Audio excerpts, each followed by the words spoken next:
तो इस सब के बीच में टीएमसी से बीजेपी में शामिल हुए राजीव बनर्जी ने फिर पलटी मारी है और बीजेपी की नीतियों को उन्होंने गलत ठहराया है।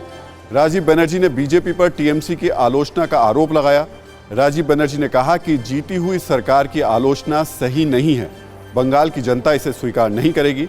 ये बात राजीव बनर्जी की तरफ से कही गई है। वही राजीव बनर्जी हैं जो कि पहले टीएमसी में थे, चुनाव से ठीक पहले वो बीजेपी में शामिल हुए और अब जबकि टीएमसी की सरकार बन गई है तो उन्होंने फिर से अपना रुख बदल लिया है। तो ये आप तस्वीर देख सकते हैं। एक बार फिर से हम आपको बता दें राजीव बनर्जी की तरफ से जो कहा गया है।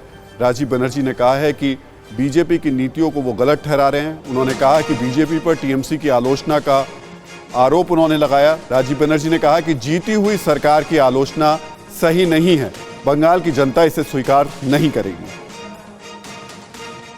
और इस सब के बीच में एक बड़ी खबर यह भी है कि तथागत राय बीजेपी नेता जो हैं उन्होंने हार का ठीकरा दिल्ली से आए हुए जो बीजेपी के नेता थे उन पर फोड़ा है।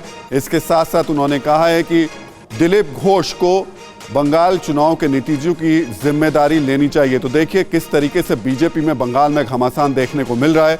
बीजेपी में शामिल हुए टीएमसी के कई नेता वापस टीएमसी में जाने की बात कर रहे हैं और दूसरी तरफ बीजेपी के नेता ये कह रहे हैं कि एक तो दिलीप घोष को इसकी जिम्मेदारी लेनी होगी, दूसरा दिल्ली से जो नेता आए थे उनकी वजह से उनकी भाषा को लोग समझ नहीं पाए, इस वजह से नतीजे ऐसे आए हैं।